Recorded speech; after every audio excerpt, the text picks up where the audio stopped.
नाज़रीन इकराम, हमारे साथ मौजूद हैं शोएब बटालवी साहब और डॉक्टर गौस साहब। अब सूरत हाल ये है कि एक तरफ ईरान ने कल ऐलान किया था कि आबनाए Hormuz is open for everyone, at the same time उससे अगले ही दिन यानी आज के दिन ईरान के जो वो कालीबाफ साहब हैं, बाकर कालीबाफ, उन्होंने कहा कि ट्रंप ने 1 घंटे में 7 झूठ बोले, उसके बाद फिर बंद कर दी गई आबनाए हुर्मज। अब आबनाए हुर्मज में जिस तरह की कुशीदगी है, उसके बाद आप क्या समझते हैं हालात किस तरफ जा रहे? क्या दोबारा जिस तरह कहा जा रहा coming Monday to Thursday are the right days for a big news? सारी दुनिया उस बिग न्यूज की इस संडे को वेट में थी, बट अब यह कहा जा रहा कि मंडे टू थर्सडे। क्या मैपिंग करेंगे कि इन सारी धमकियों की छतरी में क्या कोई मुज़ाकरात हो पाएंगे? फील्ड मार्शल साहब की जो कोशिशें ईरान में जाना, फिर अमेरिका में जाना, फिर पूरे मिडल ईस्ट में जहां जहां कोशिश करके जाके बात कर सके करना, उसके बाद आप समझते हैं कि हमारी कोशिशें रंग लाएंगी और ट्रंप को किसी तरीके से समझाया जा सकेगा भाई बस करें, बहुत नुकसान हो गया दुनिया का, इससे ज्यादा नुकसान की मुतामिल दुनिया हो नहीं सकती? देखिए, ये तो हमारे फील्ड मार्शल सैयद आसिम मुनीर साहब, जो कि chief of the defence forces भी हैं, उन्होंने पूरी कोशिश की और पूरी दुनिया के कई ममालिक को आपने देखा। हमारे प्राइम मिनिस्टर शहबाज शरीफ साहब भी इधर से कतर गए, कतर से फिर उधर टर्की से फिर सऊदी जाके उन्होंने सबसे बातचीत की।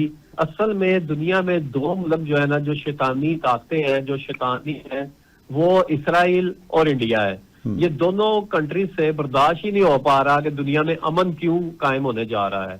ठीक है, इसलिए ये लोग शरारतें कर रहे हैं। ट्रंप ने अगर ये आबने हुर्मज दोबारा बंद की है ईरान ने, सिर्फ और सिर्फ इन लोगों की शरारतों की वजह से। उधर से ट्रंप साहब जो है वो जंग, देखे, जंग ईरान की और अमेरिका की नहीं है, जंग है इसराइल की और ईरान की। और उसमें ईरान जो है वो भी यही अमन चाहता है। ईरान ने तो अपना डिफेंस किया, ईरान ने किसी पे हमला नहीं किया, अटैक नहीं किया, बिल्कुल ऐसे। लेकिन अमेरिका भी इस जंग में इसलिए कूदा था कि जो है वो, क्योंकि उनको सपोर्ट अमेरिका, इसराइल को सपोर्ट अमेरिका की हासिल थी और अमेरिका भी जंग बंदी चाहता है। लेकिन अनफॉर्चुनेटली ये जो इसराइल है और इंडिया है, ये इनकी मुसाद, इनकी राह, ये चाहते ही नहीं है कि जंग बंदी हो। ये कोई ना कोई शरारत करते हैं दरमियान में। और जो है वहां पे वो ईरान भी बेचारे, ईरानी भी शरीफ लोग, वो भी आबना हुर्मज का बार बार ऐलान करके अभी प्रैक्टिकली तौर पे आबना हुर्मज नहीं बंद की गई। आबना हुर्मज अभी खुला हुआ है। नहीं, भारत का जो बहरी जहाज था उस पर फायर कर दिया है ईरानी फोर्सेस ने। सर, वो भारत का इसलिए किया गया है कि ये शरारती लोग हैं, इसराइल और भारत। ठीक है, अभी तक रिटर्न में मुआहदा जो हमारे फील्ड मार्शल साहब कोशिश कर रहे हैं और प्राइम मिनिस्टर साहब, वो मुआहदा अभी मुंह ज़बानी तो जंग रुक गई अल्हम्दुलिल्लाह।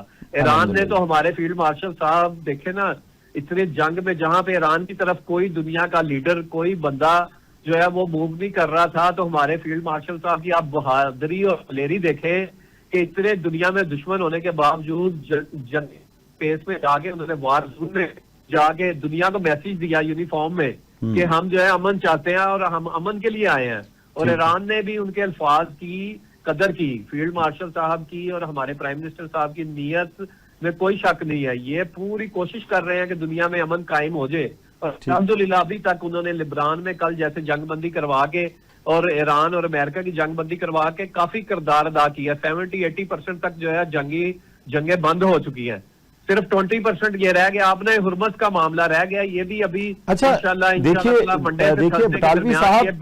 बटालवी साहब इशू इज कि वो कह रहे हैं कि आप 20 अरब डॉलर हमसे ले लें और जो आपकी 60% अफजूदा यूरेनियम है हमारे हवाले कर दें। आपके ख्याल में ये डील हो पाएगी? सर, ये तो मेरे ख्याल से डील हो जानी चाहिए, लेकिन मैं ये समझता हूं, यानी 20 अरब डॉलर लेके ईरान को अपनी इतनी आसानी के साथ डील हो नहीं पाएगी। क्योंकि ईरान का जो यूरेनियम है, ये तो ईरानी हर मुल्क को अपने दफा का हक हासिल है। और जैसे अल्हम्दुलिल्लाह पाकिस्तान एक एटमी ताकत है, जैसे गजा के पास यूरेनियम नहीं था, एटमी ताकत नहीं थी गजा तो उन्होंने बिल्कुल उसको जो है ना पूरी बिल्डिंग तबाह कर दी, कितने हजार लाखों लोग गजा के मार दिए, मासूम बच्चे औरतें मार दी। ठीक है, तो इसी तरह हर मुल्क को अपना हक हासिल है। लेकिन इस टाइम पे जंग बंदी जो है, पाकिस्तान जैसा मुल्क एक एटमी पावर जो है वो गारंटी दे रहा है ईरान को, तो मेरा ख्याल है कि ये जो है इनको अभी जो डील होती है कर लेनी चाहिए। अच्छा, ईरान को डील कर लेनी चाहिए। डॉक्टर गौस हमारे साथ मौजूद है।